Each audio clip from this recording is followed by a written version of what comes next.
핫쌤입니다. 내가 유튜브 동영상을 통해서 기본 틀을 잡아야 한다, 이렇게 잔소리하고 있죠. 자, 여러분들이 많이 공부하고 있는 NC에서 그 문제풀이에 필요한 기본 틀을 지금부터 하나씩 설명하겠습니다. 첫 번째, 사부 구성입니다. 자, 사부 구성을 설명하기 앞서 건보와 이수그룹의 자소서를 먼저 살펴보겠습니다.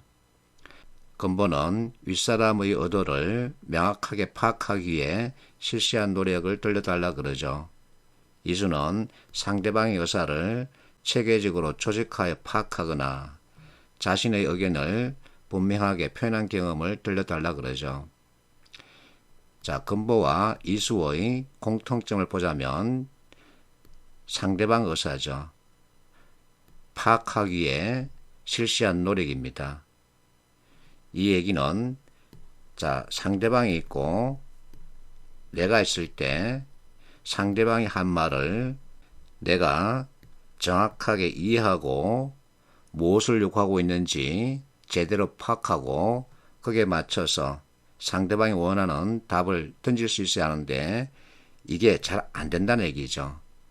이것이 어렵기 때문에 자꾸만 커뮤니케이션 오류가 나타나곤 하죠. 그래서 건보와 이수가 상대방 의사를 제대로 파악하기 위해서 넌 어떤 노력을 해봤니 하고 그 경험을 들려달라고 하는 거죠. 그래서 여러분들이 시험 문제에서 만나는 지문에 대한 이해가 필요합니다. 이 지문은 여러분들이 쓴 글이 아니기 때문에 상대방 의사죠. 자, 시험지 문제에 등장하는 이 상대방 의사는 아무나 쓴 글일까요? 아니면 전문가가 쓴 글일까요? 전문가가 쓴 글이죠. 전문가가 쓴 글 가운데서도 아주 잘된 글을 여러분들에게 지문으로 제시하는 겁니다. 그러면 전문가들은 글을 쓸 때 아무렇게나 글을 쓸까? 아니면 그들이 즐겨 사용하는 어떤 틀을 활용할까? 대개 특정 틀을 활용하죠. 서론, 본론, 결론, 이것도 어떤 패턴을 말하죠. 즉 틀입니다. 그래서 이 틀을 익히면 독해는 자동 완성되는 거죠. 이 틀을 제대로 이해하면 이와 같은 얘기가 나오는 겁니다. 의사소통이 제일 어려웠었는데 이제는 제일 편안하다. 그렇습니다. 그래서 그 기본 틀을 먼저 익히는 게 가장 중요하죠. 자, 여러분들이 시험지에서 만나는 그 지문, 즉 상대방 의사를 파악하는 방법으로는 읽다 관점과 보다 관점이 있습니다. 읽다 관점은 신문의 행간을 읽다처럼 해석하는 거죠. 그런데 이것은 우리에게 맞지 않습니다.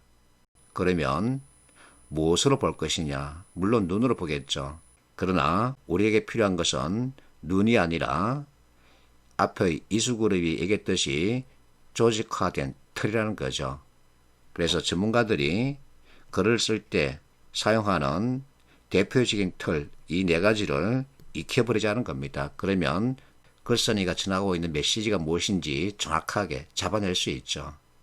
이렇게 하면 답을 찾는 데 필요한 정보만 골라서 볼 수 있고 지문 중 읽어야 할 부분 빨리 읽고 선택지, 정오 판단을 할 수 있죠. 이것을 하자는 겁니다. 자, 우리가 익히고자 하는 기술, 그 가운데 첫 번째 사부 구성입니다. 사부 구성 자성 틀은 맞다, 그렇다, 그러나 내 의견, 왜냐하면 때문이다, 그러므로 따라서 이렇게 네 가지로 구성된 것을 말합니다. 맞다, 그렇다 하고 이슈 또는 문제를 가지고 오죠. 이와 같은 이슈에 대해서 나는 그러나 또는 하지만 이란 표현으로 내 의견, 내 생각, 주장을 드러내는 거죠. 자, 내 생각, 내 의견, 내 주장을 드러냈으면 왜냐하면 때문이다 하고 그 이유를 들려줘야 되죠. 이게 바로 두갈식이죠. 그 이유는 대개 근거, 사례, 이와 같은 것을 가지고 뒷받침하는 거죠. 마지막으로 그러므로 따라서 하고 내 의견을 한 번 더 정리하는 겁니다. 이와 같은 틀을 가지고 글을 읽는 게 아니라 글을 보자는 거죠. 자, 내가 예문 2개를 가져왔는데 예문 2를 보겠습니다. 확대했습니다. 하지만이 눈에 잡혔죠.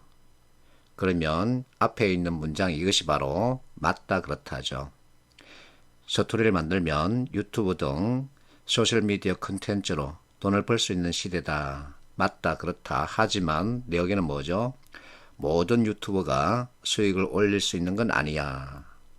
왜냐하면 때문이다. 자, 이유라는 표현은 한자어죠. 순우리말 왜냐하면 때문이다. 이것이 바로 이유죠.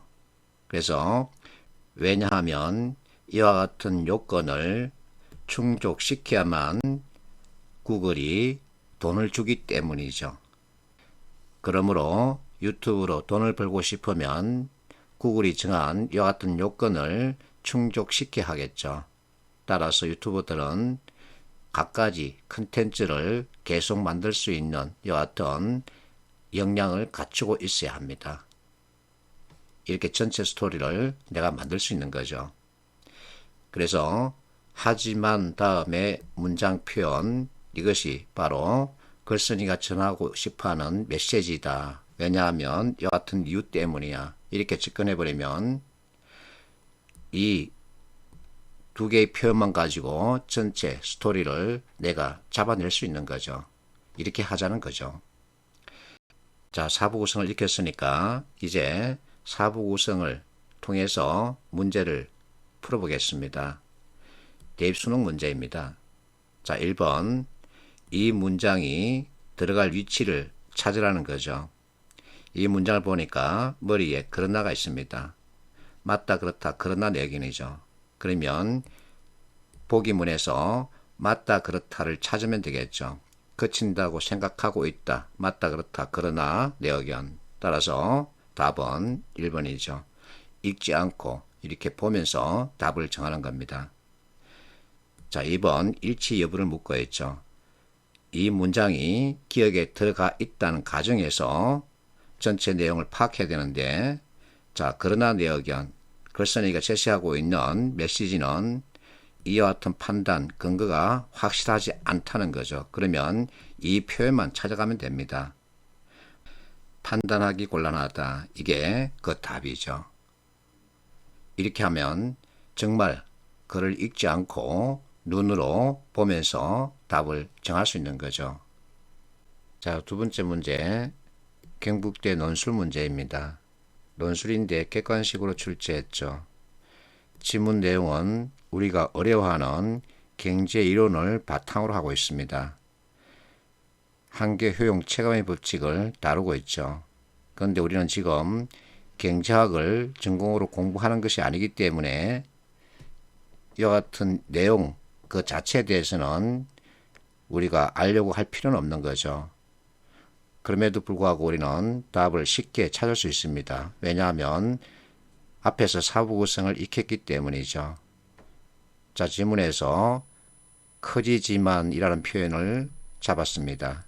이것은 커진다 플러스 하지만이죠. 그러면 그 다음 문장이 내 의견이라는 거죠. 자, 금전적 이익의 총액이 커질수록 점점 어떻게 돼야 되죠? 하지만 역집이기 때문에 줄어든다. 이렇게 말해야 되겠죠. 그래서 1번과 3번 가운데 답이 있다는 얘기입니다. 자, 그러면 나, 다, 라가 있는데 다를 보세요. 금전적 이익의 총합. 앞에서 금전적 이익의 총액 같은 얘기죠. 커진다. 그래서 다는 늘어날 것이다. 이렇게 잡아야 되겠죠. 그러면 결국 답은 1번이죠. 너무 쉽죠. 사부구성이라고 하는 그 틀을 익힌 이유가 여기에 있는 겁니다. 자, 3번째 코레일 문제죠. 머리에 정이라는 게 나옵니다. 그러면 이미 우리 머리는 아주 복잡해지기 시작하죠. 이럴 때는 읽지 말고 꼬리로 내빼는 겁니다. 요구 하나 잡혔습니다. 이것은 요구한다 플러스 그러나죠. 그러나 내 의견 수정하라는 얘기죠. 수정이라는 단어 들어간 선택지는 1번밖에 없습니다. 그러면 이게 답이죠.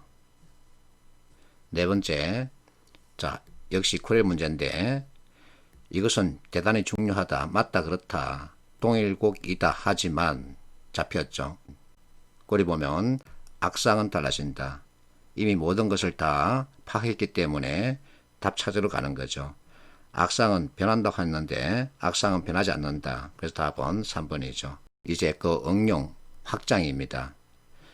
자, 금보가 2018년 이와 같은 자소서를 내보냈습니다.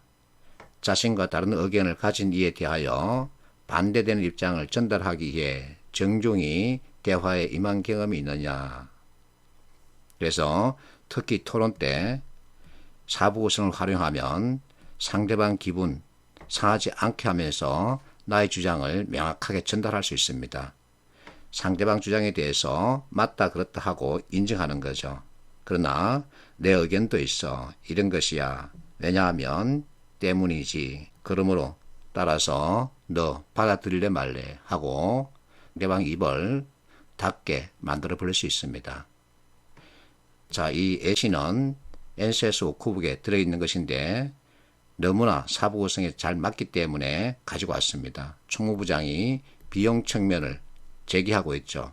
즉 문제를 제기하고 있습니다. 그랬더니 기획실장이 총무부장의 주장을 인정하고 있죠. 맞다. 분명하게 그렇다. 그러나 우리 회사는